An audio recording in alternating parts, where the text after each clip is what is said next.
मैं जगन जी का धन्यवाद देना चाहता हूं कि उन्होंने अपने इस धरने के कार्यक्रम में मुझे बुलाया है और इस धरने के कार्यक्रम में मैं ना आता और जो मैंने फोटोग्राफ्स या वीडियोस देखे हैं शायद मैं सच्चाई नहीं जान पाता। पॉलिटिक्स में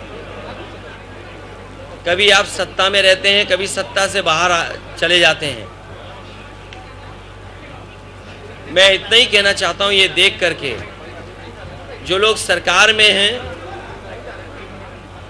उन्हें सादगी रखनी चाहिए, दूसरे लोगों की सुनना चाहिए, दूसरे लोगों की जान नहीं लेनी चाहिए।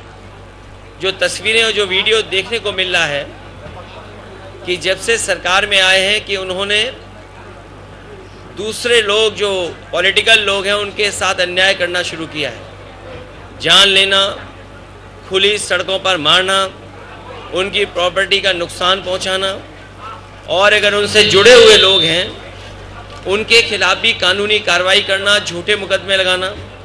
जो जनप्रतिनिधि रहे हैं, जो इलेक्टेड मेंबर्स रहे हैं, उन पे भी जानलेवा हमला करना, ये कहीं भी स्वस्थ लोकतंत्र में और स्वस्थ लोकतंत्र का परिचय नहीं हो सकता है।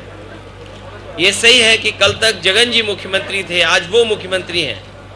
ये जरूरी नहीं है कि कल वो मुख्यमंत्री रहें और कल जगन मुख्यमंत्री न बन जाएं। और बुलडोजर का जो कल्चर डेमोक्रेसी में आया है, हम समाजवादी लोग कभी स्वीकार नहीं कर सकते हैं। आखिरकार सरकार ये कर करके क्या मैसेज देना चाहती है? सरकार क्या डराना चाहती है? लोग खुशी से जुड़ें, डर के ना जुड़ें। लोकतंत्र की जीत तभी होगी या अच्छा मुख्यमंत्री वही माना जाएगा जो डराए नहीं। और जो डराने वाले लोग हैं वो बहुत दिन सत्ता में नहीं रहते हैं। डराने वाले लोग सत्ता से बाहर जाते हैं। और मैं धन्यवाद देना चाहता हूं जगन और उनके पार्टी के वर्कर्स के, जो हिम्मत से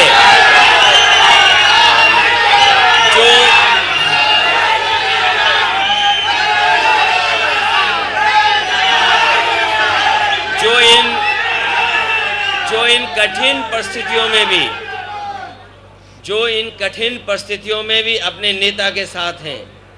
और मैं देख रहा हूं कि जगन जहां नेता हैं लेकिन वो अपने वर्कर के बीच में हैं।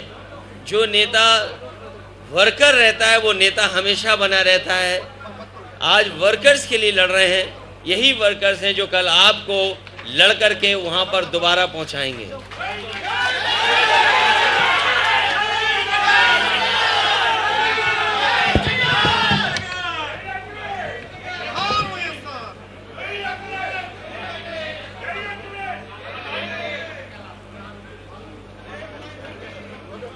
Thank you.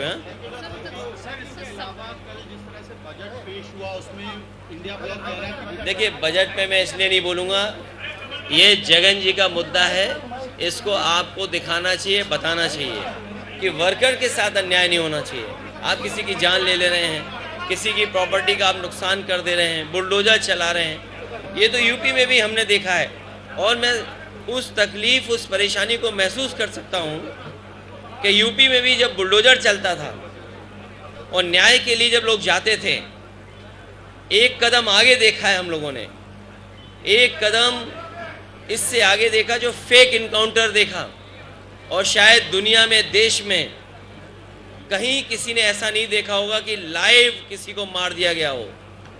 देश के बड़े चैनल उस समय लाइव थे, उस समय किसी की जान ले ली गई हो, तब जब वो पुलिस कस्टडी में रहा हो।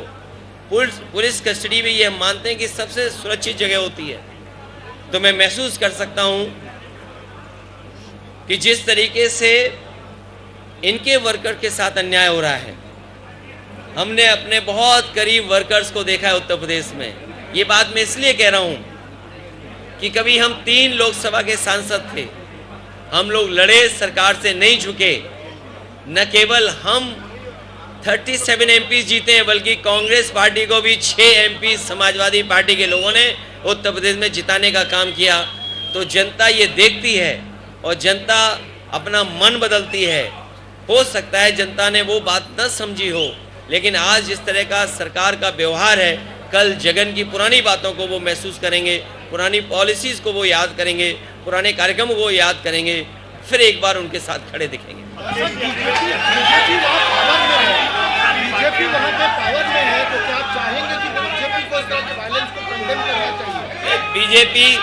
बीजेपी को अगर स्वस्थ राजनीति करनी है और देश में स्वस्थ माहौल बनाना है, उनको जनादेश को समझ लेना चाहिए। जनादेश यही है कि यहाँ पर भाईचारा हो, स्वस्थ राजनीति हो।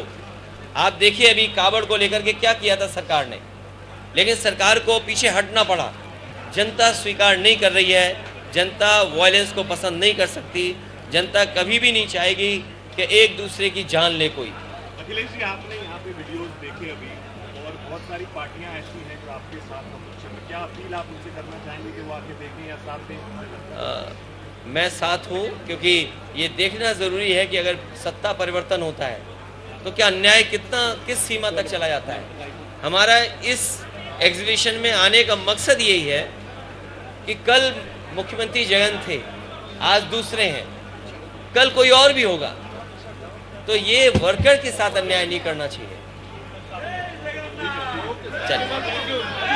चलिए ठीक है, थैंक यू जगन है, थैंक यू।